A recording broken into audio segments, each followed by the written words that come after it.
On est présentement avec Mathieu Thomas, qui, d'après sa biographie, est né à Montréal de parents français et américains. Mathieu a étudié en sciences politiques avant de faire une maîtrise en sciences de l'information. Présentement, il est bibliothécaire et il a aussi écrit le livre qu'on va parler d'aujourd'hui, Ceux dont on ne redoute rien. Salut Mathieu, est-ce que ça va? Bonjour, ça va très bien, merci. Le livre que tu as écrit, pour faire un court résumé, c'est un livre qui se passe à deux époques quand même importantes dans l'histoire du Québec et du Canada, l'époque de la Confédération et le deuxième référendum en 1995. Plutôt 2011, la période 2011-2011. Oui. Oui, c'est ça, c'est vrai. La période pré-confédération, 1864-65, puis l'autre moitié du livre se passe autour de 2011-2012. C'est vrai. Le deuxième référendum, c'est là que les deux personnages, le personnage principal rencontre son ami Louis qui va ensuite... C'est ça se passe pendant la grève étudiante, en fait. C'est ça. Et l'élection un peu ratée de Option nationale, si on peut le dire tout de suite, là, on va parler de certains éléments du livre. Oui, c'est ça. En fait, les chapitres qui se passent en 2011-2012, ça part à peu près du moment de la création de ON, donc quelque part vers la fin 2011, et on va dire, ça se conclut autour justement là, de l'élection de Pauline Marois en 2012. Donc la conclusion finalement du printemps érable. On va peut-être en parler un peu plus tard dans l'entrevue, mais là, pour parler un peu du livre, le livre parle d'une recherche que deux personnages font à travers deux époques sur une rencontre probable entre Tocqueville, un philosophe et noble français, oui, et Louis-Joseph Papineau. Une rencontre qui aurait eu lieu en 1831 et qui aurait comme les airs d'un complot pour que peut-être la France aurait aidé le Canada, le Bas-Canada, qui est maintenant le Québec, à se débarrasser des Anglais, en fait. Oui, c'est ça. Donc, ce qui s'est passé dans les faits, parce que moi, bon, évidemment, je brode un peu sur l'histoire réelle, mais dans les faits, ce qui s'est passé, c'est que en 1831, Alexis de Tocqueville, donc qui était à l'époque relativement jeune, là, qui commençait sa carrière en droit, avec son ami Gustave de Beaumont, ils sont partis aux États-Unis pendant un long voyage qui a duré environ 9 mois. Et officiellement, ce voyage-là, c'était pour étudier le système pénitentiaire américain. Parce qu'en France, il y avait des problèmes avec les prisonniers, on se demandait quoi en faire. Est-ce qu'on devrait les faire travailler? Est-ce qu'on devrait les isoler les uns des autres? Bref, il y avait des nouvelles tendances, on va dire, dans le monde des pénitenciers aux États-Unis. Alors, ils sont allés tous les deux dans un voyage donc de 9 mois aux États-Unis. Et c'est ce voyage-là qui a mené à la rédaction, du côté de Tocqueville, là, de son fameux de la démocratie en Amérique, qui est une espèce d'ouvrage de sciences politiques très, très, très, très connu maintenant. Mais dans ce voyage-là, de 9 mois, ils ont eu une petite escapade, là, un petit détour de 10 jours dans la vallée du Saint-Laurent. Alors donc, sont passés à Montréal et à Québec. Et donc, ça, c'est le point de départ, on va dire, du roman. Et les deux personnages là, dont tu viens de parler, là, donc fin 19e siècle, 1864-65 et en 2011-2012, ben, tous les deux cherchent un peu par rapport à cette visite-là de 1831. Ouais, parce que les deux personnages sont un peu en contact avec les écrits de Tocqueville et ils se rendent compte que personne ne mentionne Papineau dans ces écrits-là. Puis ils trouvent ça étrange parce que Papineau, c'est un personnage qui était un personnage politique assez connu à l'époque, puis il aurait dû parler d'un chef de la nation canadienne. Puis là, la question, c'est pourquoi est-ce qu'il n'en parle pas? C'est ça. Donc, quand donc, ils sont venus, Tocqueville et Beaumont, ils ont pris des notes. Hein, il y avait des petits calepins, ils prenaient des notes. Il faut savoir que ces notes-là n'ont pas été, on va dire, rendues publiques avant plusieurs années. C'est beaucoup plus tard, à peu près 30 ans, 35 ans plus tard, que là, je te parle des détails, mais dans le contexte de la publication des œuvres complètes de Tocqueville, ben, on a comme un petit peu fait état de ses voyages. Et dans ces notes de voyage, il y avait des notes de voyage, donc qui parlaient de son passage ici. Et dans ces notes-là, ben, celles qui ont été publiées à l'époque, et dans ce qu'on a publié par la suite, donc avec la correspondance et tout ça, nulle part il parle de Papineau. Il n'en parle pas du tout, du tout. C'est quand même surprenant parce que même en 1831, bon, on n'est pas à l'époque des rébellions encore, on est quand même quelques années plus tôt. Mais quand même, déjà en 1831, Papineau était déjà très connu. C'était l'orateur là, en chef là, de l'Assemblée. Donc, c'était comme on pourrait dire, dans le fond, un des hommes les plus puissants de la colonie, en fait, de politicien. C'était pas, évidemment, c'est pas un gouverneur anglais, là, mais homme politique canadien de l'époque, c'était ni plus ni moins que le plus important. Alors, le fait que Papineau en parle pas du tout, que Tocqueville en parle pas du tout dans ses écrits, c'est quand même louche. C'est quand même un peu bizarre. Parce que même juste à parler un peu de Tocqueville, pourquoi est-ce que Tocqueville est si important que ça? Ben, Tocqueville, disons, il a pas écrit grand-chose dans sa vie, on va dire, en fait, nombre d'œuvres, là. Il a vraiment écrit, on va dire, deux grandes œuvres. La première, je l'ai mentionné tantôt, c'est De la démocratie en Amérique, qui est un espèce, qui est un essai, dans le fond, qui parle du système politique américain, de la démocratie dans ce pays-là. Et puis, bon, beaucoup de gens disent que, au fond, à l'époque, il avait écrit ce livre-là un peu pour donner un exemple à la France, finalement. Parce que la France venait de changer de régime, on se posait beaucoup de questions par rapport à la démocratie. On se rappelait évidemment des excès qu'il y avait eu durant la Révolution française. Bon, la monarchie avait été réinstaurée après la chute de Napoléon. Bref, on se posait beaucoup de questions en France là-dessus. Alors, en allant aux États-Unis, ce pays relativement neuf, hein, en 1830, là, ça fait pas longtemps ça fait comme soit quoi, 60 ans à peu près là, que le pays est indépendant, même pas, 55. Donc, on va en France pour dans le fond, voir comment on va aux États-Unis pour voir comment ça fonctionne, ce pays-là, comment ça se fait que ça marche aussi bien, et comment donc on peut lier la démocratie avec un système qui marche bien. Et sa deuxième œuvre, qu'il a écrit vers la fin de sa vie, c'est une étude de la Révolution française, ça s'appelle L'Ancien Régime et la Révolution. Puis là-dedans, Tocqueville s'est plongé dans les archives, puis il a fait beaucoup de recherches, il a découvert des trucs sur la Révolution française. Donc, dans le fond, il a écrit donc, ces deux œuvres-là. De la démocratie en Amérique est devenu un succès gigantesque. Il y a eu beaucoup il a vendu beaucoup de livres, et il est rentré... il y a eu des honneurs, on lui a au fond comme déroulé le tapis rouge finalement, et puis il est devenu député, il y a eu un rôle politique. Après ça, il y a eu en 1848, il y a eu une révolution en France, la République est revenue pendant quelques années, il a été député à l'époque. Donc, vraiment, il est devenu un homme politique célèbre. Bon, il est mort relativement jeune, là, en 1859, et puis après sa mort, ben c'est comme si son point de vue un petit peu, on va dire, nuancé, oui, républicain, mais quand même pas radical, assez... En plus c'est un aristocrate. Donc déjà qu'un aristocrate à l'époque se dise pro-démocratie, c'était quand même quelque chose d'assez surprenant. On pensait que tous les aristocrates étaient contre la République, contre la démocratie, hein, qu'ils voulaient dans le fond, un retour de la monarchie, finalement. Mais là, lui, non. Lui, il avait des idées assez avancées. Et puis, pendant longtemps, ben voilà, on l'a vu comme une espèce de penseur politique du libéralisme. Hein. C'est vraiment le libéralisme auquel il est vraiment associé. Et puis, je dirais qu'avec le temps, bon, on l'a un peu oublié, mais les Américains, eux, l'ont jamais oublié. Parce que, dans le fond, en écrivant ce livre-là, il est devenu une célébrité là-bas. Là. C'est comme si les Américains avaient été un petit peu flattés, ou même très flattés, de voir qu'un Français s'intéresse à eux et, dans le fond, louange l'espèce de génie démocratique des États-Unis. J'exagère un petit peu, là, mais c'est une vision quand même assez positive des États-Unis qui donne dans son livre. Donc, les Américains ont gardé son souvenir, on va dire, vivant très longtemps. Et après ça, plus tard, au 20e siècle, il y a des gens qui se sont, on va dire, servis de Tocqueville pour avoir une espèce de contrepoids là, par rapport à des idées comme celle de Marx, par exemple. Donc, il est devenu une espèce de, sans le vouloir peut-être, là, un porte-étendard du libéralisme, puis il plaît autant à la gauche qu'à la droite, en quelque part. Donc, il y a vraiment une pensée assez complexe, mais c'est un penseur qui est assez intéressant, même si de nos jours, on le cite plus qu'on le lit. Oui, c'est mentionné dans le livre, justement, je pense que les citations sont plus importantes que les textes lui-même, le texte lui-même. Je voulais parler de son importance aux États-Unis, tu l'as mentionné, donc je vais sauter tout de suite à juste une partie du livre où le personnage Édouard, le personnage contemporain, assiste à un genre de colloque sur Tocqueville.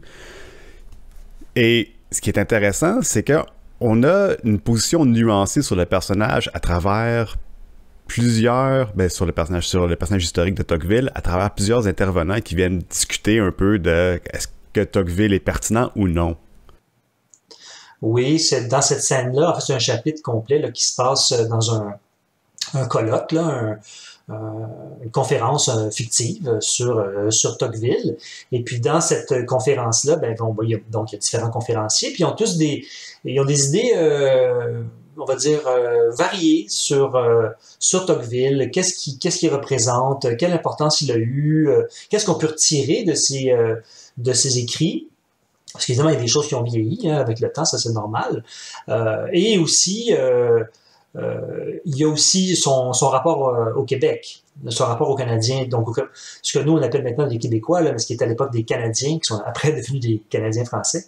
Donc, comment lui il regardait, quel regard il jetait sur les Canadiens. Alors dans le colloque, je m'amuse justement, il y a un conférencier qui est assez critique, parce que là, je fais une petite parenthèse, c'est que la vision du nationalisme de Tocqueville est assez complexe, parce que on peut, dans son style, dans sa manière d'écrire, il y a une très belle plume, hein, Tocqueville, mais des fois, c'est pas toujours évident de comprendre ce qu'il veut dire. Il est tellement nuancé que des fois, on peut prendre une phrase hors contexte puis dire, ben voilà, c'est la preuve qu'il est opposé au nationalisme. Hein, sous toutes ses formes. Avec la démocratie, les peuples vont naturellement devenir un, tranquillement, pas vite, toutes les nations vont se fondre en une seule, puis voilà. Donc le libéralisme mène à l'unité des nations. Mais il y a dans d'autres passages, il va dire, ben non, par exemple, le patriotisme, c'est quelque chose de très important, ça permet à la démocratie de vivre. Parce que c'est quand on sent qu'on fait partie d'un groupe là, qu'on se soucie de notre prochain. Hein? Quand on est trop dans l'individualisme, par exemple, la démocratie, on s'en fout un peu, hein? On va même plus voter. Bon.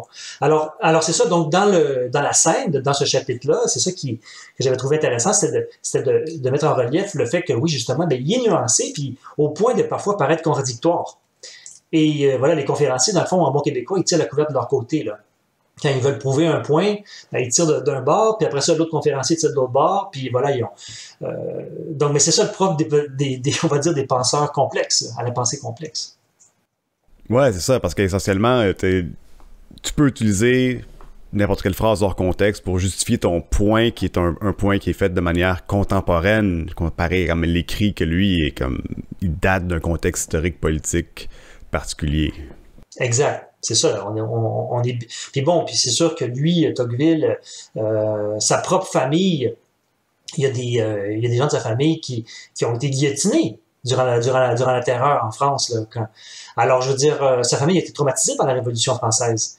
Donc il y a une vision, oui, il est pour la démocratie, mais il sait très bien que quand la démocratie dégénère puis tombe en espèce de tyrannie de la plèbe, on va dire, là, où on coupe la tête à tout le monde qui nous dérange, puis voilà, au nom de ci ou de ça, c'est comme pour tout, hein, tout poussé à l'extrême peut devenir extrêmement tout poussé à l'extrême peut devenir dommageable ou catastrophique. Là. Donc lui, c'est ça, sa vision un peu nuancée des choses, je pense qu'elle vient un peu de là, parce qu'il était quand même assez intelligent pour voir que oui, malgré les excès qu'il y avait eu durant la Révolution, la marche des peuples vers la liberté, c'était en marche. Là. L'époque des rois, lui, dans sa vision des choses, c'était terminé. Là.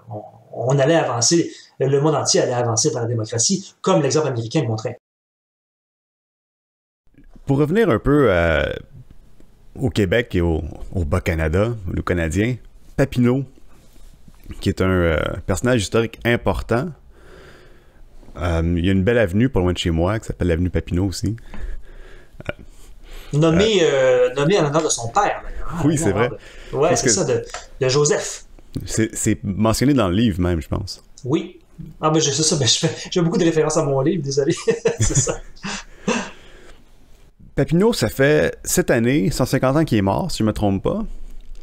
Et ton livre tombe un peu à point à cause justement de cette date-là. Est-ce que c'était voulu ou c'est juste un addon que c'est arrivé? C'est un pur hasard. Moi, ça fait ce livre-là, j'ai commencé à y travailler il y a 8 ans. Donc, il y a 8 ans, j'étais loin de penser, OK, regarde, ça va prendre 8 ans avant que je sois publié, puis ça va tomber l'année de l'anniversaire de la mort de Papineau. Non, absolument pas. C'est un pur hasard.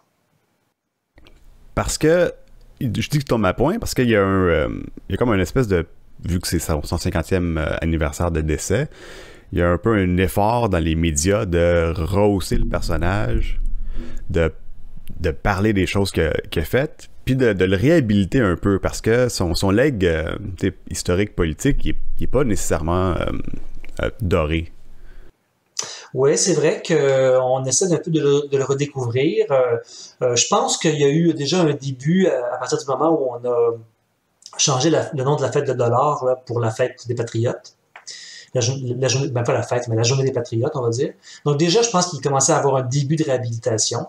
Mais c'est sûr que quand on regarde, disons, c'est sûr que dans les années qui ont suivi les rébellions, bon, Papineau s'est exilé, après ça, bon, il est décédé, comme tu as dit, au début des années 1870, mais durant toute cette période-là, qui est une période, bon, ben, on est dans le Canada, là. C'est sûr que lui, en tant que leader des rébellions, c'est sûr qu'on ne le voyait pas d'un bon œil, là. C'était comme si, dans le fond, il avait montré que quand on veut trop se libérer des Anglais, puis qu'on y va de façon trop radicale, ça amène à des problèmes.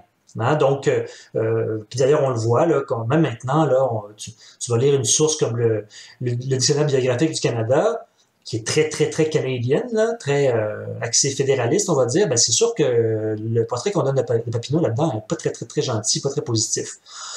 Puis il y a beaucoup aussi d'historiens. Bon, moi, je suis pas historien, là, mais j'ai quand même lu quand même pas mal là-dessus. Puis il y a beaucoup d'historiens qui font porter le mauvais rôle, là. C'est sûr qu'on le fait passer pour un lâche. OK, il se serait exilé, il était confus dans ses idées, puis tout ça. Mais je pense qu'avec le temps qui passe, on a plus de distance avec les personnages aussi. On redécouvre le fait qu'il y avait vraiment un mouvement démocratique et républicain ici au Québec là, dans les années, donc fin des années 1820 puis début des années 1830. Puis des gens comme Yvan Lamonde, par exemple, dont je me suis beaucoup basé sur ses écrits pour écrire ce livre-là, commence un peu à le réhabiliter puis à expliquer que ouais, ben, il est plus complexe, puis c'est quelqu'un de son époque, puis sur certains aspects, il était très précurseur. Hein? Oui, il y a des éléments sur lesquels il était un peu plus conservateur, mais d'autres sur lesquels il était très précurseur. Donc, je trouve ça bien que tranquillement, on commence à mieux le connaître. Il y a eu aussi la série de romans là, sur Julie Papineau, là, sur sa femme, qui ont été des best-sellers en librairie. Et tout récemment, il y a une biographie sur Papineau qui vient de sortir là, par Madame Sicotte, Marie Sicotte. Donc, ouais, je pense que lentement mais sûrement, on le redécouvre. On le redécouvre, mais il y a un espèce de... Il y a un point de vue sur ce personnage-là. Les gens, ils disent que c'était... Mais certains, je dis les gens. Il y a des personnes qui disent que c'est un poltron parce qu'en fait, lui, il s'est sauvé puis il n'a pas fait face aux conséquences politiques comme certains de ses confrères, genre Chevalier de Lorimier. Les autres, ils ont subi les punitions des Anglais. Ah oui, il y en a qui ont été pendus, il y en a plusieurs qui ont été déportés en Australie. Il y a beaucoup de prisons, tout ça. En effet, Papineau, lui, ça n'est pas arrivé. Il est parti, il s'est exilé aux États-Unis, et où il est resté quelques temps, puis après ça, il est parti en France. Donc, il est en exil pendant plusieurs années. Ouais. Avant d'avoir un pardon puis de revenir. Est-ce que tu peux nous parler un peu du pardon qu'il y a eu?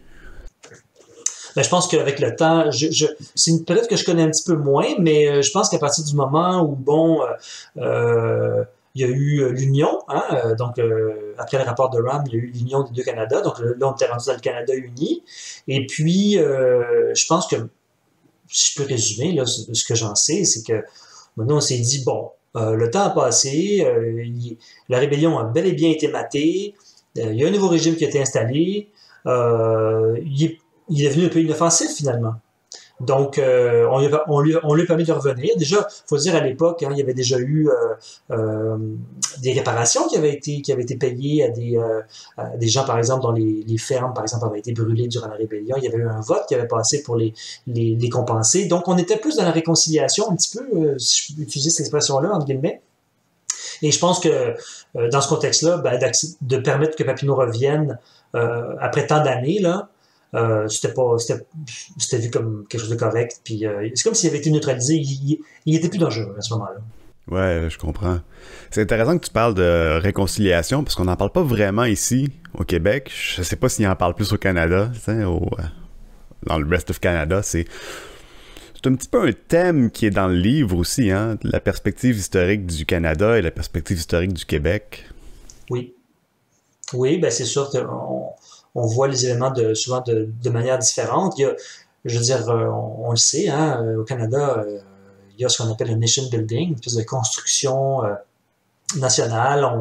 On crée des grands événements, on crée des mythes. Je pense que tous les pays sont semblables par rapport à ça. Les Canadiens ne sont pas différents des autres pays. Mais par exemple, là, tout ce qui concerne pour revenir au sujet du livre, là, dans le livre, on parle de confédération. Mais nous, quand on a appris ça à l'école, là, moi, quand je me rappelle de mes cours d'histoire, ben, on dit, ben oui. Alors, il y a eu le Canada uni en 1840. Puis là, après ça, ben, il y a eu la confédération. Et puis, ça a passé sans problème, voilà. Mais quand on fouille un peu, on se rend compte, mais non, mais il y avait quand même pas mal d'opposition à la confédération. Il y a beaucoup de gens qui étaient contre au Québec, dans l'actuel Québec. Beaucoup de gens qui étaient opposés à la Confédération, puis ça a pas. Oui, les députés ont voté pour l'adoption du projet, mais la population n'était pas très. Il y en a qui étaient pour, il y en a qui étaient contre. Mais il n'y a pas eu de référendum, hein, il n'y a pas eu de consultation. C'est une constitution, dans le fond, ce nouveau pays-là, dont la constitution était à Londres, hein, on s'en rappelle bien, mais ce nouveau pays-là, il y a pas, ce projet-là n'a pas été soumis à l'approbation de personne.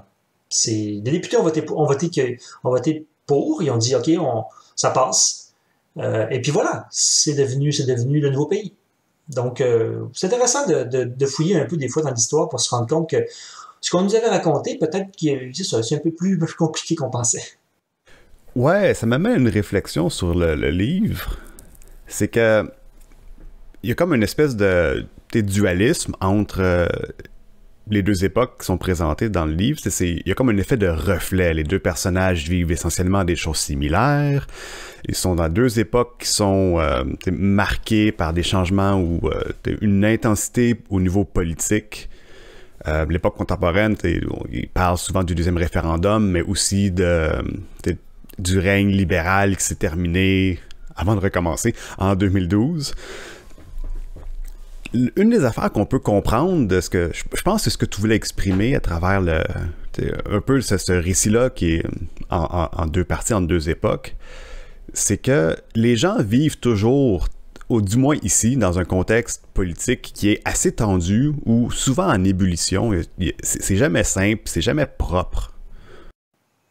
Oui, je pense que ce que j'ai voulu un peu montrer là-dedans, puis je pense que tu as raison de dire qu'il y a une espèce d'effet de reflet, parce que c'est deux époques où ça brassait, hein. Si je peux résumer, là, je veux dire, les années pré-confédération, il y avait beaucoup de manifestations, il y avait des pétitions, il y avait ça bougeait pas mal, et aussi, à l'époque de la fin du régime Charest, on s'en rappelle, il y avait quand même beaucoup d'accusations de corruption, il y avait beaucoup de tensions, puis après ça, il y a eu le printemps érable. Beaucoup de gens disaient, puis moi, c'est un peu la vision que j'ai dans le roman, c'est que cette hausse-là de frais de scolarité qui était quand même conséquente, là, c'était peut-être aussi une tactique là, de la part du gouvernement de changer un peu le sujet finalement, puis de faire oublier l'histoire de corruption et dans le fond de mettre les électeurs devant un choix. Là. Soit voulez-vous appuyer les étudiants ou vous êtes contre les étudiants. Hein, pour la hausse, contre la hausse. Donc, dans le fond, de changer le cadre de la discussion pour sauver leur peau d'un point de vue électoral. Ce qui n'a pas marché. Parce que, le Parti québécois, à l'époque, avait gagné. Même, minoritaire, mais avait quand même gagné. Mais en fait, ce que je veux dire, si j'en reviens à ta question, c'est que l'idée un peu là-dedans, c'est que au Québec, l'histoire se répète. Le Québec est toujours une province canadienne. Et puis on aura beau passer des réformes, élire des gouvernements qui veulent changer les choses.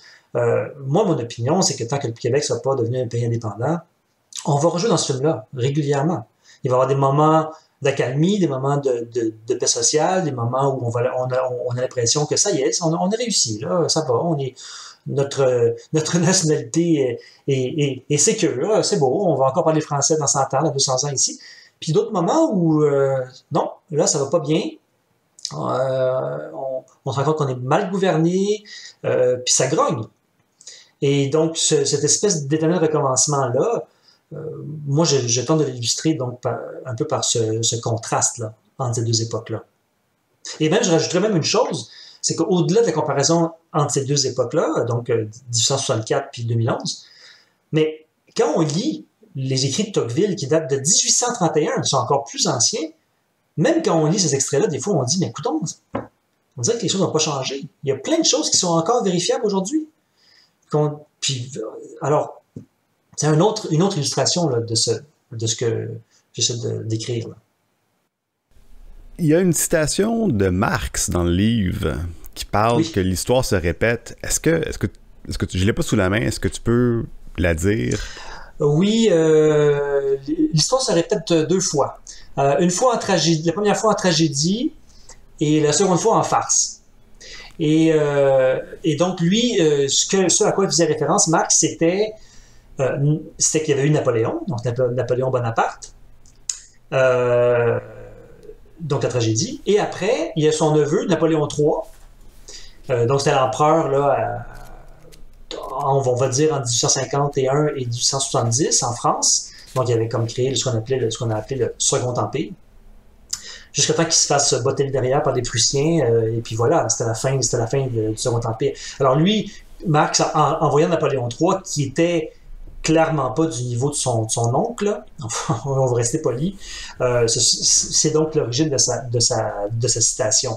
Mais moi, quand j'en parle dans le roman, je m'amuse à en parler plus en parlant des Trudeau, de Pierre Elliott Trudeau, puis son fils Justin. Donc, il y a eu comme tu sais, l'histoire a des hoquets. L'histoire se répète, mais la deuxième fois, c'était un petit peu plus...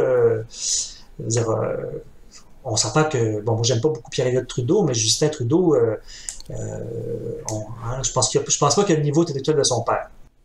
Je pense que c'est écrit noir sur blanc dans le livre, je pense. C'est ça. C'est un acteur, fait qu'il y a ça de bon comme homme politique. Ben c'est ça, dans ce sens-là, c'est quelqu'un de son époque, là. Je veux dire, bon, le règne de l'image, on connaît toutes les façons de le décrire, l'acteur, le pleureur, celui qui s'excuse et tout ça. Mais au-delà de ça, dans ses accomplissements politiques, puis dans sa philosophie de la politique, je veux dire, à part la légalisation du cannabis, moi je me demande qu'est-ce que Justin Trudeau a vraiment accompli là. Puis bon, malgré tout le mal que je peux penser de son père, il a quand même eu des grandes avancées, notamment la question des autres homosexuels, etc. Il y a quand même des choses qui sont passées là. Mais là je parle pas de la crise d'octobre, là, mais je parle d'autres questions. Pierre Trudeau avait quand même un niveau intellectuel quand même plus important que celui de son fils, je crois.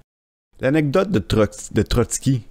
Oui, c'est vrai. Je peux la raconter si tu veux rapidement. C'est que moi étant québécois de naissance, je suis né au Québec, mais de parents étrangers. Moi, souvent quand je vais à l'étranger, quand je vais en France, quand je vais aux États-Unis, des fois je suis toujours un peu choqué, là, un peu frustré, on va dire, de l'ignorance que je peux constater là, envers le Québec. Tu sais, c'est « Ah, you're Canadian? Ah, vous êtes Canadien? » Là, tu leur expliques « Oui, j'ai mon passeport canadien, mais tu sais, je suis pas un Canadien anglais, là, je suis un Québécois. » Bon, les Français, en général, ils savent vaguement qui on est, les Américains, pas mal moins. Donc, cette espèce de côté où les Québécois sont comme un peu méconnus, même souvent inconnus complètement. On se demande, quoi, vous parlez français? Mais vous m'avez dit que vous étiez Canadien, comment ça se fait que vous parlez français? Vraiment, c'est une ignorance, hein? C'est un effacement, on va dire, des Canadiens français, des Québécois, dans l'image qu'on a dans le monde entier. Et l'exemple que je vais donner par rapport à ça dans le livre, c'est un exemple qui est lié à l'assassinat de Léon Trotsky en 1940. Alors, ce qui s'est passé en 1940, c'est que Trotsky, bon, il était en exil, hein, c'est l'ancien chef de l'armée rouge. Staline voulait le faire éliminer depuis un bout de temps, et il s'est réfugié dans différents endroits. Puis là, il s'est ramassé au Mexique. Et puis, il s'était réfugié dans une maison là, qui était comme transformée donc carrément en forteresse, là, avec les portes, etc., barrées, tout ça, les fenêtres, et il y avait des gardes du corps. Et c'était tout près de la maison de son ami Donc, Frida Kahlo. Il était ami avec Frida Kahlo. Puis, alors, donc, ce qui s'est passé, c'est qu'il y avait des gardes du corps, et un jour, il y a quelqu'un qui est venu le voir, soi-disant un Canadien français, OK, qui s'appelait Frank Jackson. Alors, bon, c'était un peu bizarre. Frank Jackson, c'est pas un nom québécois pantoute. En plus, il paraît qu'il avait un drôle d'accent. Puis, ses gardes du corps, ils l'ont laissé passer. Puis voilà, ils l'ont laissé seul avec Trotsky. Puis finalement, il a sorti un piolet, là, une espèce de pic à glace de son manteau. Puis, il a fracassé le crâne, il l'a tué. Donc, comment ça se fait que les gardes du corps américains l'ont laissé tout seul avec Trotsky? Ben, parce qu'ils savaient pas à quoi ça ressemble un Canadien français. Puis dans les faits, ce gars-là, c'était pas un Canadien français pantoute, c'était un Espagnol qui s'appelait Ramon Mercader, qui avait un faux passeport et qui avait même un accent. Bon, il avait appris le français en France un peu, il avait vécu un peu en France, mais c'est loin d'avoir un accent québécois. Là. Donc là, malgré tout ça, les gardes du corps ont fait ah, c'est un Canadien français, ok, c'est beau, allez-y, allez le voir. Puis là, il tue Trotsky. Mais pourquoi ils l'ont laissé tout seul avec Trotsky? Mais parce que personne ne sait à quoi ça ressemble un Canadien français. Dans le fond, c'est ça l'espèce de leçon de cette anecdote-là, c'est que, dans le fond, Mercader, qui travaillait donc pour les services secrets soviétiques, il avait bien choisi sa couverture. sa fausse identité, parce que personne ne sait à quoi ça ressemble un Canadien français. Fait que, voilà. Les gardes du corps américains. En plus, c'est même pas des gardes du corps mexicains ou russes ou autre chose. Là. C'est des gardes du corps américains dans le sens de états-uniens qui devaient protéger Trotsky. Puis même eux ne savaient pas c'était quoi un Canadien français. Puis ils ont laissé passer. Donc voilà, c'est une anecdote je trouvais assez révélatrice. C'est révélateur, puis c'est aussi, c'est juste choquant quand tu regardes un film américain, là, t'as un Québécois dedans, c'est comme, là, il arrive, il y a une chemise carottée, là, puis comme, oui, baguette fromage, I am Canadien français. Voilà. On s'en rappelle dans Mad Men, il y avait un personnage québécoise, la blonde Don Draper, c'est une québécoise, ses parents, à un moment donné, viennent la visiter, puis ils parlent un français, mais tu te dis, mais ça n'a aucun sens, là. Je veux dire, c'est n'importe quoi. Puis ça arrive souvent, il y a beaucoup de films, puis beaucoup de séries américaines, où voilà, les personnages de Québécois ou Québécoises sont complètement farfelus. Farfelus. Ils n'ont aucune idée qui on est. Puis souvent, c'est ça, comme tu dis, souvent, ils vont les caricaturer en français de France, parce que, c'est comme on dit en anglais, next best thing, tu sais, c'est ça doit ressembler à ça, tu sais. C'est comme si on avait un film où on avait un Américain, un personnage américain, puis l'Américain, on le représentait avec un chapeau melon, puis en buvant du thé, tu sais. Parce que, tu sais, il parle anglais, hein? Fait que, donc, c'est comme un londonien, tu sais. Bon, ça montre un peu le ridicule de la chose, je trouve.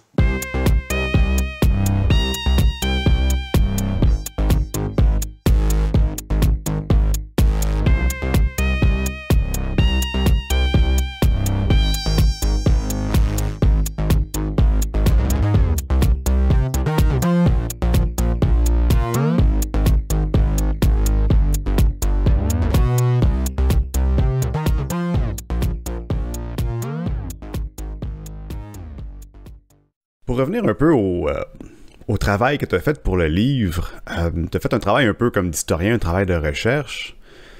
Je me posais quelques questions sur, en fait, comment ça fournit un peu le côté littéraire, ta capacité à écrire certaines parties du livre. Il y a une partie du livre qui m'a quand même bien marqué, c'est l'Assemblée pour la Confédération dans le village de Sainte-Julienne. Oui. Il y a Wilfrid Laurier qui est là, qui fait un discours. Il y a des gens qui sont là, qui sont pour la Confédération, qui font un discours. Puis on est un peu, quand on lit ça, on assiste un peu à une reconstitution historique. Oui. Ce que je peux te dire par rapport à ça, c'est que, bon, j'ai fait quand même beaucoup de recherches. J'ai passé 2 ans, moi, à faire des recherches. Avant de commencer à écrire, évidemment, je me suis dit, moi, il faut que je me documente. Parce que c'était très important, même si, avec l'histoire, là, je prends quelques libertés, j'invente des choses, que d'ailleurs, j'explique en postface, là. J'explique à la fin du livre, je dis, tel élément du roman sont faux. C'est moi qui les ai inventés. Mais tout le reste est vrai. Okay? Donc, c'est très important pour moi que ça soit crédible, tout ça. Un truc que je me suis dit, une espèce de consigne que je me suis imposé, c'était si j'invente des choses, il faut que ça soit, entre guillemets, ça aurait pu se passer. Dans le sens qu'on l'a pas su, là, mais ça aurait pu se passer comme ça. Je vais pas à l'encontre de l'histoire. Je dis pas des choses qui qu'on peut prouver comme étant fausses. Okay? Donc, évidemment, c'est de l'imagination, mais c'est basé sur de la réalité. Donc, je reviens à ce que je disais. J'ai donc travaillé j'ai lu vraiment peut-être environ une centaine de sources, là, articles, livres, etc., pendant 2 ans avant de me lancer dans l'écriture. Et au sujet de l'Assemblée de Sainte-Julienne, j'ai lu des comptes rendus qui ont paru dans les journaux de l'époque. Alors maintenant, sur le site de BANQ, Bibliothèque et Archives nationales du Québec, il y a beaucoup d'anciens journaux qui ont été numérisés et on peut lire les journaux de l'époque. Et donc, j'ai lu des journaux de février 1865, au moment où a eu lieu cette assemblée-là, qui a vraiment eu lieu à Sainte-Julienne, dans la Naudière, là, près de Joliette. Et puis voilà, Laurier était là. D'ailleurs, Laurier, à l'époque, était opposé à la Confédération, il était contre le projet de Confédération.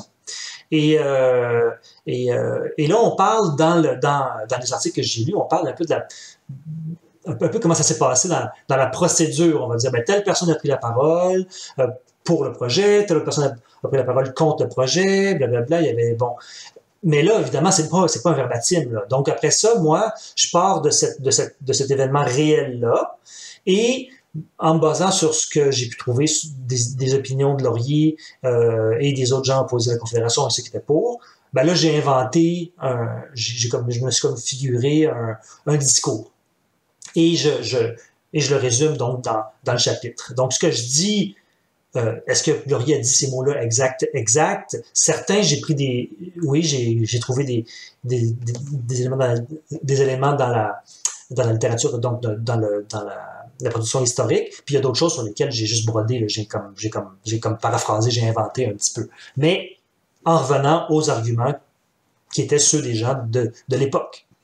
Donc c'est comme on parle c'est un point de départ, puis après ça, je brode là-dessus. D'ailleurs, je pense que c'est le cas de beaucoup de romans historiques. Donc cette partie-là était vraiment très, très, très, très historique. Mais Laurier était bel et bien là à cette assemblée-là, avec son père d'ailleurs, Carolus Laurier, qui venait de Saint-Lin. Donc ils ont fait le chemin de Saint-Lin, puis sont allés à Sainte-Julienne. Recréer une assemblée et avoir les détails historiques précis de ça, c'est une chose, mais faire parler un personnage historique, c'en est une autre. Oui. Je sais pas si on fait un divulgachie ici. J'adore ce mot. Je sais pas si on fait un divulgachie, mais éventuellement, le personnage de Charles... Charles Sévigny, oui, qui est on va dire, le personnage principal des chapitres qui se passent au 19e siècle. Oui, Charles Sévigny va rencontrer un ami, le partenaire de voyage de Tocqueville, qui est Gustave Beaumont. Gustave de Beaumont, oui, c'est ça. Gustave de Beaumont, oui. Pour en avoir le cœur net sur la visite de Tocqueville au Bas-Canada. Et pendant une bonne 50aine de pages, je pense, Gustave de Beaumont s'adresse à Charles et parle lui-même de son voyage. C'est quoi les défis d'écrire la parole d'un personnage historique comme ça? Est-ce que être exact dans sa manière de parler, c'était-tu important? Oui. Alors ça, c'est une très bonne question parce que je m'étais posé cette question-là. Je me suis dit, bon, là, Charles, il va aller là-bas pour en avoir le cœur net, pour enfin savoir le fin de l'histoire. Qu'est-ce qui s'est passé lors de votre passage en 1831 à vous et Tocqueville? Bon, Tocqueville est mort, hein? Quand Charles s'en va là-bas, va en France rejoindre Beaumont dans son château, là. Il y a un manoir là, en Touraine, près de Le Mans et près de Tours, là, donc à l'ouest de Paris. Quand il va là-bas, dans le roman, Tocqueville est mort depuis plusieurs années déjà. Mais Beaumont, lui, il est encore vivant. Il achève, par exemple, parce qu'il allait mourir l'année suivante. Mais donc, il rencontre un Beaumont vieillissant. Et quand je me suis posé la question, je me disais, bon, oui, OK, il va raconter qu'est-ce qui est arrivé quand ils sont venus au Bas-Canada, mais il faut quand même que l'intrigue, l'explication des événements, quand il est là-bas en France pour voir Beaumont, que ça soit crédible. Donc, moi, je te dirais que j'ai fait 2 choses surtout, c'est que, bon, premièrement, je suis allé en France, j'ai visité la région, j'ai même rencontré l'actuel marquis de Beaumont, qui était très, très, très heureux que quelqu'un s'intéresse à son... en fait, c'est pas son ancêtre, là. La branche de Gustave, elle s'est éteinte. Mais disons, le frère de Gustave, c'est l'ancêtre du marquis actuel de Beaumont. Donc, M. de Beaumont était très content que je m'intéresse à lui. Et puis, il m'a parlé en long et en large de la famille. Et donc, j'ai appris plein de choses. Et j'ai eu, on va dire, une véritable impression de c'est quoi être dans cette région-là de la France. Donc, pour les descriptions, pour le paysage, etc., etc. Ça, c'est une chose. Pour ce que dit Beaumont, parce qu'il parle, vous dire, il y a des dialogues, il parle avec Charles. Là, je me disais, je peux pas faire n'importe quoi. Donc, je me suis plongé dans la correspondance de Beaumont avec Tocqueville. Et dans les œuvres complètes de Tocqueville, qui sont publiées, donc je pense à Gallimard qui a publié ça il y a quand même quelques décennies déjà, ben il y a beaucoup de lettres qui ont été échangées entre Tocqueville et Beaumont. Donc, en lisant Beaumont rédiger ses lettres à son ami, puis là, des fois, c'est même touchant, là, parce qu'ils se parlent de trucs personnels. C'est deux très, très, très, très, très bons amis. Hein. D'ailleurs, là, on pourrait en parler tantôt, mais le roman parle beaucoup de l'amitié aussi. Et c'est deux très bons amis, puis là, ils se confient l'un à l'autre. Et je voyais des fois des espèces de tics de langage de Beaumont. Je voyais un peu comment... C'est sûr que c'est du langage écrit, là, c'est des lettres. Mais c'est pas des lettres envoyées à n'importe qui, c'est des lettres envoyées entre amis. Donc, je me disais, ben, peut-être que c'est peut-être comme ça, un peu, qui s'exprime, hein, quand il parle à quelqu'un oralement. Donc, j'ai pris des expressions, j'ai pris des tendances à utiliser telle forme comment il s'exprime en général, quoi. Donc, et ça, j'ai quand même passé pas mal d'heures là-dessus pour avoir une espèce d'impression de qui était Beaumont. Alors, ça, c'est pour la langue, mais aussi en lisant d'autres textes, j'ai pu vérifier que par rapport à son caractère, par exemple. Alors, ça, c'est une anecdote intéressante. On disait souvent que Tocqueville, bon, était super intelligent, là, super plume, tout ça, mais pas la personne la plus sociable, on va dire. Alors que Beaumont, lui, au contraire, c'est un gars de la campagne, assez costaud, tout le monde l'aimait, il était très social, très gentil, accueillant, vraiment un bon gars, là, vraiment un bon Québécois, on dirait un bon gars, un bon Jack.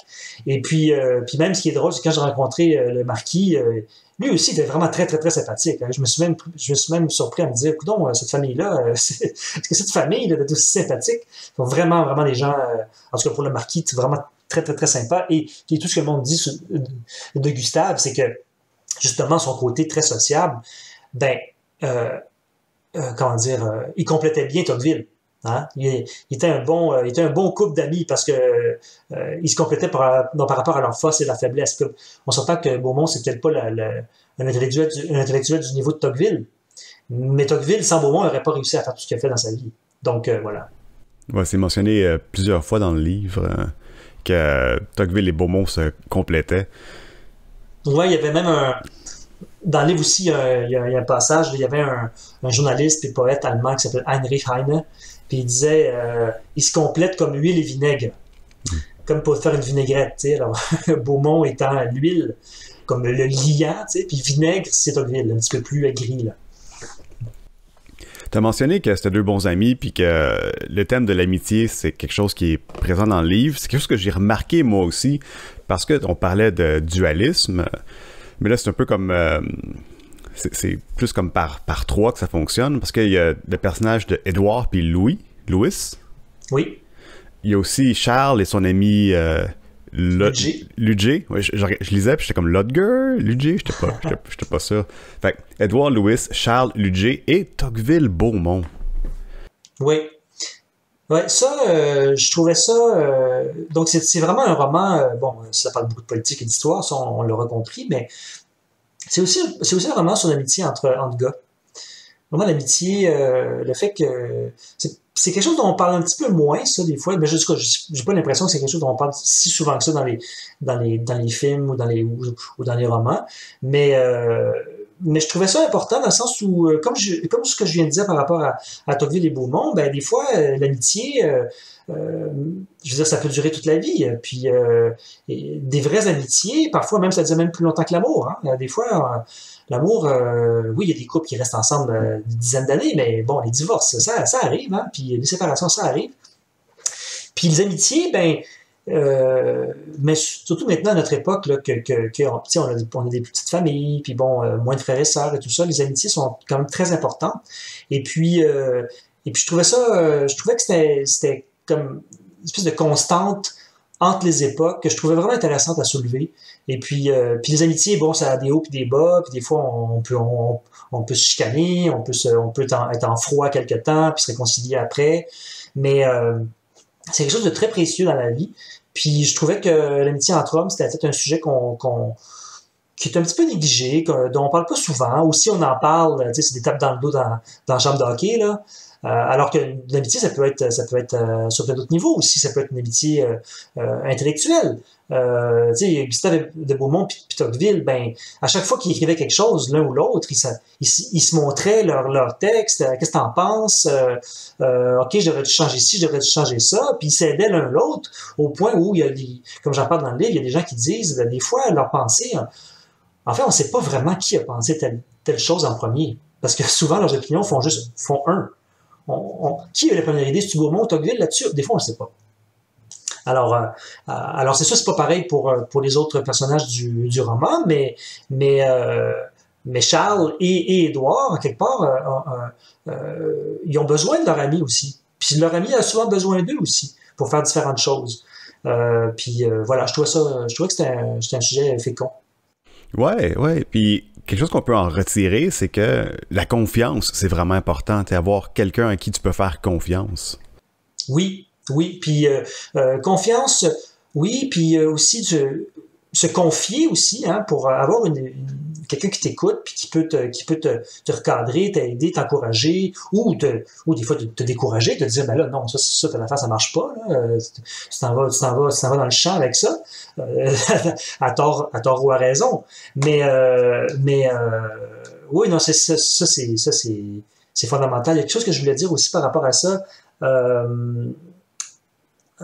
Sur Tocqueville et Beaumont oui, c'est ça, c'est c'est le fait que donc non, je me rappelle plus là, qui se parlaient puis qui s'aidaient. Oui, puis même que dans leurs écrits, ben par exemple en préface de La démocratie en Amérique, ben c'est Beaumont qui l'a. Tocqueville parle de Beaumont, parle du livre de Beaumont, parce que Beaumont aussi a écrit un livre après leur voyage en Amérique. Et même chose, Beaumont, dans sa préface, lui, il dit aux gens de lire le livre de Tocqueville. Alors, ils s'encourageaient l'un l'autre. Et dans leur... c'est ça, voilà. Et là où je voulais en venir, c'est que dans leur amitié, très tôt dans leur amitié, ils se sont dit, bon, on s'entend, on ne démontre jamais nos dissensions en public. Dès qu'on est en public avec d'autres gens, n'importe qui, d'autres hommes politiques, d'autres personnes, on fait front commun. Si on est pour se chicaner ou être en désaccord sur quelque chose, on le fera en privé, mais pas devant du monde. Ça, je trouve ça intéressant. Ce qui m'amène un peu, ça fait un super lien avec ma prochaine question, parce que je voulais parler un peu des querelles familiales. Oui. Parce que une affaire que j'aime beaucoup du livre, c'est que c'est pas juste des grands personnages politiques, en fait. C'est un livre qui se passe avec les petites personnes, les personnes ordinaires, et ça se passe aussi dans les cuisines. Ça parle des gens qui discutent entre eux autres de politique, puis comment les familles, même s'il y a des différences politiques, commencent à interagir entre eux, puis comment ils sont capables de vivre avec ça. Puis je trouve ça vraiment intéressant, en fait. Oui, ben notamment, par exemple, Édouard. Bon, Édouard qui a une mère française, puis il y a un frère qui travaille dans un restaurant, puis ils ont un souper ensemble, ils discutent de politique, ils discutent de plein de choses, puis ça aborde la politique vers la fin, mais aussi d'autres personnages qui parlent de politique à d'autres moments. Puis on voit aussi, moi, ce que j'ai voulu un peu laisser transparaître là-dedans, c'est que il y a quand même une espèce de tabou au Québec, hein, quand même. Il faut quand même le dire, là, par rapport à la politique. Moi qui a des liens avec de la famille, à l'étranger, là, j'ai de la famille aux États-Unis, puis en France. Ma famille ici, c'est ma famille très proche, là. C'est mon père, c'est ma sœur, c'est mon frère. Ce que je remarque, c'est que aux États-Unis puis en France, ben la politique, c'est un sujet réel là, de discussion. En France, on le sait, les gens adorent parler politique, des fois même se disputer, avoir des discussions un petit peu orageuses ou on va dire un peu plus bruyantes, là, un petit peu plus animées. Alors qu'au Québec, souvent, c'est ah, la politique, il faut pas toucher à ça, la politique, c'est pas propre, la politique, on le sait bien, les politiciens, c'est tout des menteurs, blablabla, tout ça, comme si c'était sale. Là. Et ça, moi, je trouve que ça dénote, je trouve que ça trahit un rapport trouble à notre rapport à la démocratie. Et ça, c'est dû à quoi? Ben, on verra sûrement, on va me voir venir, mais le fait que au Québec, on est une province canadienne, puis il y a beaucoup des éléments de ce que fait un État normal, là, les relations avec d'autres pays, puis bon, la monnaie, l'argent, tout ça, l'armée, bon, tout ça, c'est géré par le fédéral. Donc, moi, je pense que quand on contrôle pas toute notre destinée, ben, on se désintéresse un peu de la politique. Et ça a d'autres effets. Par exemple, les gens disent, ah, mais les Québécois ne s'intéressent pas beaucoup à la politique internationale. Mais moi, je trouve que c'est pas surprenant. Quand c'est quelqu'un d'autre qui se charge de ça, quand c'est le fédéral qui s'en charge, puis que c'est pas puis que la politique étrangère canadienne ne ressemble pas du tout à ce que pourrait ressembler une politique étrangère québécoise, ben les gens s'en désintéressent, c'est bien normal. Là. Ce que tu contrôles pas, tu t'y intéresses moins. Donc oui, moi je trouvais que c'est quelque chose que je voulais faire ressortir dans le livre là. Puis j'ose espérer que c'est quand même que ça paraît comme comment dire que c'est bien amené dans le sens que j'ai pas voulu être subtil comme un 2x4, là, je veux dire, je le dis, j'essaie d'amener des nuances, mais c'est vrai, là, que je l'ai souvent entendu, ça, au Québec, là. Pas encore de la politique, maudit, on peut-tu parler d'autre chose, là, parler d'un sujet sur lequel on va pas se disputer? Parce qu'on aime ça, le consensus au Québec. On aime le consensus, donc, puis la politique, par définition, c'est pas du consensus, hein, c'est... Ouais, ça, j'ai pris une note, en quelque part, dans mes notes, c'est « La politique, c'est sérieux? » Point d'interrogation. Comme Voilà. pour la plupart des Québécois, c'est pas un sujet important. Tocqueville en parle même, il dit que les Québécois, ben les Canadiens, sont désintéressés par la politique. Ils n'ont pas de grande volonté politique. C'est ça. Ils n'ont comme pas vraiment de passion. Ils se concentrent sur, ben, tu sais, coudonc, on a un député, là, qui s'occupe bien de nous. On lui fait confiance. Il nous protège. Puis on se concentre sur notre petite vie, hein? Sur notre champ, sur notre maison, notre famille, nos amis. On se réfugie dans la sphère privée, finalement. Puis on laisse la politique aux autres. Mais ce qui est drôle, c'est que souvent, les Québécois vont s'en plaindre de ça. Ils vont dire, ah, maudit, encore, il a fait ci, il a fait ça. Fait qu'il y a ça chialer. Hein? Ils vont se plaindre. Mais quand c'est le temps de le faire, de prendre ça en main, puis arrêter de chialer, puis faire quelque chose de constructif, ben là, non, ça vient pas. T'sais, on vote non au référendum, puis après ça, on se plaint. Donc moi, c'est ça que je trouvais un peu contradictoire. Moi, dans ma vision des choses, je préférais qu'on soit même de nos... C'est comme si... comment dire? C'est comme si on avait un ado qui se plaindrait du fait qu'il contrôle rien, mais quand ses parents lui disent, ben si tu veux, pars en appartement, puis gère tes propres affaires, non, parce que je suis quand même confortable dans le sous-sol, là, je suis bien, là. C'est un peu ça l'idée, là. Ouais, il y a un personnage, je veux pas tout gâcher, pas de divulgâcher, mais il y a un personnage qui dit éventuellement dans le livre que la politique, c'est agir sur le terrain, essentiellement. Oui. Ça arrive dans un texte, une discussion où c'est un peu de mauvaise foi, mais en même temps, il a raison sur certains points. Puis c'est vrai, t'sais. La politique, c'est pas juste écrire des textes ou prononcer des discours, c'est être sur le terrain puis parler à des gens. Oui, c'est faire des appels, c'est poser des pancartes, c'est un peu ingrat des fois la politique, hein. Je pense qu'on peut le dire là, sans vendre de punch là. Édouard, lui, bon, il est plongé dans ses recherches historiques. On est vraiment dans un contexte, c'est quasiment, c'est des recherches sur des mystères du passé. Alors son ami, à un moment donné, lui dit, ben là, c'est bien beau là ça là, mais c'est pas ça qui va nous faire gagner, là. C'est pas ça qui va faire gagner notre parti. Fait que moi, j'aurais besoin de toi là, pour l'élection qui s'en vient. Puis finalement, bon, bref, je vais pas en parler davantage, mais disons, ça crée des tensions entre les deux, on va dire. Et puis c'est vrai que tu sais, la politique, juste la politique de serrage de main, là, puis d'abrassage de bébé, là, c'est un extrême, puis l'autre extrême, ben, c'est on tombe dans la philosophie politique, on lit les œuvres de grands penseurs comme Tocqueville, puis Marx, puis tout ça. Alors oui, oui, en effet, il y a une tension entre les deux. Je voulais parler d'un thème qui est abordé de manière un peu détournée. Le mot il est mentionné dans le livre, mais c'est pas explicité autant que d'autres affaires. Je voulais parler de corruption. Oui. Je vais en parler spécifiquement parce que les Québécois sont souvent vus par le restant du Canada comme un peuple corrompu. Je sais pas si tu te souviens, il y avait, je pense que c'était le McLean ou quelque chose, là. Oui, Bonhomme Carnaval. Oui, le bonhomme Carnaval. Essentiellement, il disait que la corruption, c'était quelque chose de pratiquement génétique chez les Québécois. Oui. C'était the most corrupt province in Canada. On voyait le bonhomme Carnaval avec des valises pleines d'argent. Ouais, c'est ça. Comme si c'était le propre du Québécois d'être corrompu. Ceci dit, j'avais vu une analyse politique qui disait que la corruption, c'est le propre des colonies. Parce que les colonies fonctionnent sur la corruption. Puis tu le mentionnes vaguement dans le livre. Je sais pas ce que tu en penses exactement. Oui, c'est intéressant que tu amènes ce point-là. Bon, la corruption, on s'entend, ça existe partout dans le monde, hein, et dans tous les pays. Je veux dire, aux États-Unis, il y en a beaucoup. Le Canada anglais non plus n'est pas blanc comme neige par rapport à ça, pantoute, là. Mais par contre, au Québec, puis on n'est pas parfait, hein, bien sûr, mais je pense qu'on a des moments où on en parle davantage, puis les histoires sortent dans les médias. Hein?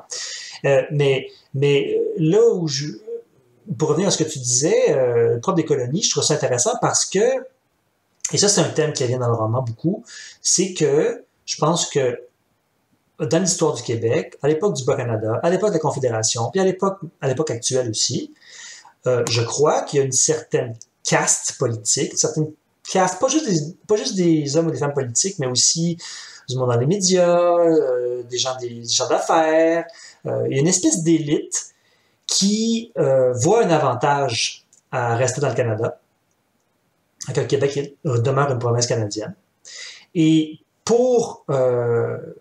si ces gens-là, donc, poursuivent leur travail de convaincre les Québécois que c'est une bonne chose de rester, de demeurer une province, ben, ils y trouvent leur compte. Alors, ils sont grassement rétribués. Donc, ils ont des honneurs, ils vont avoir des médailles, des postes honorifiques, ils vont devenir politiciens. Après ça, quand ils auront fini leur petit tour en politique, on va leur trouver une place sur un conseil d'administration quelque part, Radio-Canada, etc. Donc, je crois que... Est-ce que c'est de la corruption, là? Tu fais ci, je te donne de l'argent. Non, c'est plus compliqué que ça. Mais il y a comme une espèce de système qui fait en sorte que si tu travailles du bon bord, tu vas être récompensé. Tu vas l'avoir ton poste de juge, puis tu vas l'avoir ton siège sur un CA de compagnie, et puis quand tu seras en politique, on va t'aider, il y a des médias qui vont t'appuyer. Donc ça, cette élite-là, là, mais Tocqueville en parle à l'époque. Il en parlait en 1831, il disait, ouais, il y a une classe de Canadiens, ils parlent français, tout ça, mais on dirait que leurs intérêts sont pas avec le peuple, le reste du peuple, sont plus avec l'occupant anglais, avec les dirigeants anglais. Et maintenant, bon, c'est plus les Anglais, c'est les Canadiens anglais, mais je pense que ça existe encore, ça. C'est quelque chose qui est encore présent. Puis, bon, l'exemple des libéraux de Jean Charest est un petit peu extrême parce que là, on a bien vu, jusqu'où ça a pu mener. Là. Il y a eu des commissions d'enquête, puis toutes les histoires autour du fait qu'on voulait, il fallait contribuer à la caisse du Parti libéral, etc., les prête-noms, on avait beaucoup parlé à l'époque, on en parle moins maintenant, mais parce qu'on pense qu'on a, entre guillemets, assaini notre système politique avec différentes commissions, mais dans les faits, la base du système reste la même. C'est que si tu te mets du bon côté, tu vas te récompenser. Et d'ailleurs, je me remets un autre rappel historique, peut-être que tu t'en souviens dans le roman. Quand on parle de l'adoption prochaine, donc du projet de confédération, il y a quelqu'un qui parle du livre que Beaumont a écrit sur l'Irlande. Et quand l'Irlande a été rattachée vraiment de façon encore plus serrée à la Grande-Bretagne, au Royaume-Uni, ben, qu'est-ce qu'on avait fait à l'époque? Ben, on avait corrompu les députés irlandais pour qu'ils acceptent cette fusion donc faire disparaître le Parlement irlandais finalement à l'époque. Ça, c'est au début du 19e siècle. Donc, ce que Beaumont dit, c'est que les Anglais, les Britanniques, ils ont cette façon-là. Ils vont pas utiliser nécessairement la force, sauf dans les cas extrêmes, mais en général, ils vont plus corrompre les élites. Et c'est comme ça qu'ils vont s'assurer de la collaboration du pays, puis après ça, le peuple va suivre. Lord Durham disait aussi la même chose. Et moi, ce que je pense, c'est que c'est quelque chose qui est encore existant, qui est encore présent dans notre système politique ici au Québec. Ben, dans toutes les parties du Commonwealth, je pense. Je pense qu'on l'a vu aussi avec les Écossais, là, pendant le référendum, là, quelques années. Là. C'est un peu la même chose qui s'est passée au Québec. Oui, je pense que oui. Puis même, en Inde aussi, hein, la colonisation de l'Inde, là, je veux dire, qu'est-ce qu'on faisait? Ben, on faisait miroiter à des gens bons, éduqués, des classes supérieures. On va les éduquer en anglais, on va les envoyer dans les grandes écoles en Angleterre. Après ça, on les renvoie en Inde, et puis là, ils ont un statut supérieur. Ils ont un statut, c'est des amis du régime, mais ça permet de donner un visage local à la domination britannique, et donc que le peuple peut plus facilement accepter. Et donc c'est des recettes qui ont fait leur preuve à travers le temps, et voilà, c'est encore un peu à l'œuvre ici, pas mal même.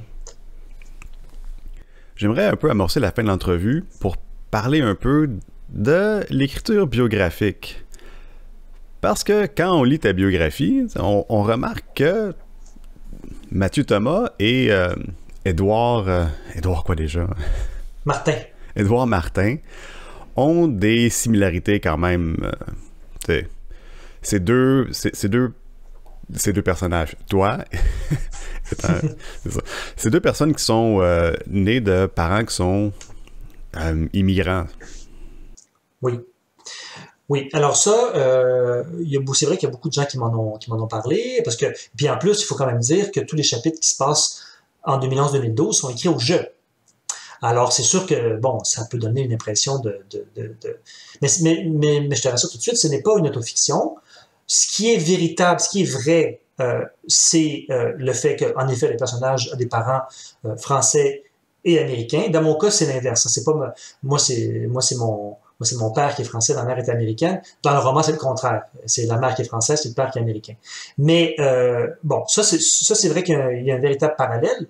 Et puis voilà, puis peut-être dans ses goûts musicaux. Mais à part ça, le personnage d'Édouard, ce n'est pas moi. Moi, je n'ai jamais été désabusé par rapport à l'indépendance. Je ne suis pas traducteur. Dans la vie, je suis bibliothécaire. Donc oui, il y a quelques éléments autobiographiques, mais Édouard, c'est bien un personnage fictif. Ce n'est pas moi. Même si parfois j'ai des amis qui m'ont dit ah ouais, ben il y a quelques phrases qu'il dit des fois que je te reconnaissais, mais bon, les gens qui ne me connaissent pas le sauront pas. Hein? en lisant le roman, ils vont dire ah ben ok, c'est un personnage fictif, puis en effet il est fictif à 95%. Là. Donc tu n'as jamais été proche de l'option nationale d'aucune manière. Oui, je l'ai été un petit peu. Oui, j'ai milité pour ON. J'étais présent à la soirée de lancement. Je suis allé, ça c'est vrai, c'est un bon point. Je suis allé au congrès à Bécancour, mais voilà, ça s'arrête là, quoi. J'avais pas une implication énorme, et j'ai pas non plus assisté à sa de cuisine, par exemple. Donc, on va dire qu'Édouard était beaucoup plus impliqué dans la campagne de Owen que dans le roman là, que moi je l'ai été en 2012. Ça, c'est vrai. Ouais, parce que le roman, moi, il me parlait quand même pas mal à cause de justement l'idée d'option nationale, le rapport des Québécois au restant du Canada, à la langue aussi, qui est comme mentionné souvent. Fait que c'est comme beaucoup de thèmes qui m'ont touché quand même dans moi, ma vision politique de la chose. Oui. Il me rejoignait personnellement sur certains points. Je trouve ça vraiment intéressant. Ce que plusieurs personnes m'ont dit, c'est que les romans politiques au Québec sont relativement rares. Les romans où on parle autant de politique, il y a beaucoup de romans historiques, là, mais des romans qui mélangent histoire et politique, mais même dans le cas de ce roman-là de politique quand même récente, là, Owen, ça fait 10 ans, là. Ça fait pas si longtemps que ça. L'an prochain, ça va faire 10 ans qu'il y a eu le printemps érable. Donc, on m'avait dit que ça, c'était quand même quelque chose qui était relativement rare ou inédit. Et que les gens appréciaient ça. Que finalement, on peut avoir l'idée, ce qu'on disait tantôt, les Québécois ne s'intéressent pas à la politique et tout ça, mais quand on le fait d'une façon qui leur plaît, je veux dire, ou qui est peut-être accessible, ou bon, c'est plus populaire qu'on pense. Ben, c'est ça que je voulais poser comme question, parce que moi, ça me rejoint. Ma question, c'est, est-ce que tu as espoir que ça touche autre chose que juste des gens comme moi? Oui, bien sûr. C'est sûr que je pense que tout romancier dirait qu'il veut que son livre soit écrit, soit lu par le plus de personnes possible. Moi, je pense que, écoute, je te mentirais pas en disant que il y a des personnes de mon âge. Moi, j'ai fait quarantaine. Il y a des gens de mon âge qui m'ont dit qu'ils l'ont apprécié. Il y a beaucoup de gens plus âgés qui l'ont apprécié aussi, parce que peut-être ça leur rappelait l'information de leur époque, les débuts du PQ, puis tout ça. Mais aussi des jeunes, parce que des jeunes à qui on n'a jamais raconté d'histoire comme ça, ou qui ont entendu parler du printemps érable, puis qui trouvent qu'en ce moment, il ne se passe pas grand-chose politiquement chez les jeunes. Mais le printemps érable, c'était quand même un moment, vous n'avez pas beaucoup de jeunes, c'était leur première expérience de mobilisation politique à l'époque. Donc peut-être que ces jeunes-là qui je sais pas, avaient 20 ans en 2011, qui ont 30 ans maintenant, peuvent un peu revivre l'effervescence de l'époque. Et aussi, j'ai peut-être un dernier point par rapport à ça, j'ai quand même fait attention disons, moi, j'ai écrit un roman, là, mais je voulais que ça soit quelque chose qui soit, comment dire, facilement lisible, qu'on a envie de tourner les pages. Je voulais pas que le style masque tout le reste, là, puis que ça soit presque difficile à comprendre. Là. Je veux dire, je me suis forcé pour que ça soit bien écrit, là, mais je veux dire, je voulais pas que ça soit cryptique, là, puis ça prenne du temps à décoder. Bon, l'intrigue avance, puis ça va quand même assez rondement. Puis en ce sens-là, je crois que des lecteurs plus jeunes, peut-être des jeunes adultes, par exemple, pourraient très bien l'apprécier. Moi, c'est un de mes objectifs. Ce serait que cette génération-là aussi le lise et l'apprécie, ce roman-là. Ouais, ben, l'écriture est assez limpide, c'est très intelligible, en fait. Ça se lit très bien et rapidement aussi pour un livre qui est quand même plus de 400 pages. Merci. C'était mon objectif. Eh ben, merci d'avoir participé à l'entrevue. Ça m'a fait grand plaisir. On espère que le livre va avoir longue portée et faire éveiller le sentiment politique chez plusieurs gens. Merci, je l'espère aussi. Merci bien. Au revoir.